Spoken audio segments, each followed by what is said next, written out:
गुरुदेव, यदि किसी व्यक्ति की मृत्यु हो जाती है तो उसका अगला जन्म हो जाता है या अपने कर्मानुसार किसी लोक को जाता है, तो महाराज जी फिर पितृ बनकर कैसे आते हैं? अगर कोई गलती हो जाए तो पितृ परेशान करते हैं, ये कैसे संभव है गुरुदेव? आप ये समझो, आप पितृ नाम दो, भूत नाम दो, कुछ भी नाम दो, अभी जो इनको बताया वो कर्म ही होता है। हमारा कर्म ही होता, कोई हमको परेशान नहीं कर सकता। कोई देवता, कोई भूत, कोई प्रेत, कोई पितर, ये बात गांठ बांध लो, कोई तांत्रिक, कोई सिद्ध। यदि मेरा कर्म गलत नहीं है तो विश्व ब्रह्मांड में किसी की ताकत नहीं है कि वो हमको दंड दे सके, क्योंकि सबका शासन करता भगवान है, ईश्वर है। अगर कोई अपने तप का प्रभाव भी करना चाहे, मान लो तपस्वी है, तो बीच में आके खड़ा हो जाएगा। बिल्कुल वो भजन नहीं करता, पर वो निष्पाप है, उसने अपराध नहीं किए, तो किसी न किसी रूप में भगवान आके खड़े हो जाएंगे, उसकी रक्षा कर लेंगे।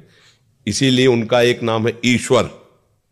संपूर्ण जीवों का शासन उनके हाथ में है और सब जगह विराजमान है। यार मैंने तो भगवान को पुकारा ही नहीं, लेकिन मेरा सब काम बन गया। ऐसा फंस रहा था, ऐसा गिरने वाला था कि मर जाते, ये लोग फंसा लेते। ऐसा कौन बचाया? तुम्हारे अच्छे कर्म, तुम्हारे अच्छे कर्म है, बुरे कर्म नहीं। मैं तो फूंक फूंक कर पैर धर रहा हूं, जब से मुझे होश, कोई गलती नहीं हुई हमसे।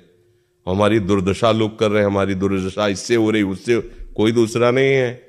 बोले तुम्हारे कोई चक्कर है? ऊपरी चक्कर है, लोग ऐसे कहते हैं। वो अरे ऊपरी और भीतरी, केवल तुम्हारे कर्म का चक्कर है, दूसरा कोई नहीं है।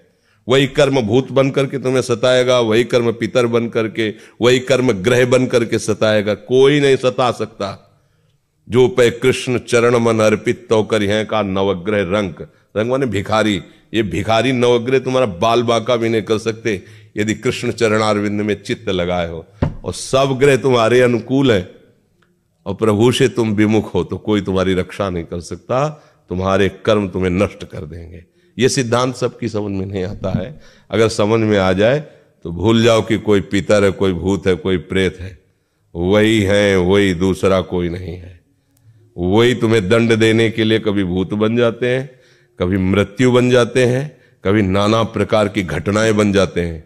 और इसीलिए उनका भजन करोगे तो असली रूप में आपको मिलेंगे। प्रेमानंद स्वरूप, महान सौंदर्य समुद्र, करुणा समुद्र। वही नहीं कहते जो विमुख है, अधर्माचरण करता है, उसके लिए मैं काल रूप भयंकर हूं। भगवान ही कह रहे, मैं उसके लिए भयंकर रूप हूं। देखो, भगवान का ही एकमात्र स्वतंत्र साम्राज्य है। वही बनने वाले, वही बनाने वाले हैं। बस सावधान होकर उनका भजन करो, कोई कुछ नहीं कर सकता।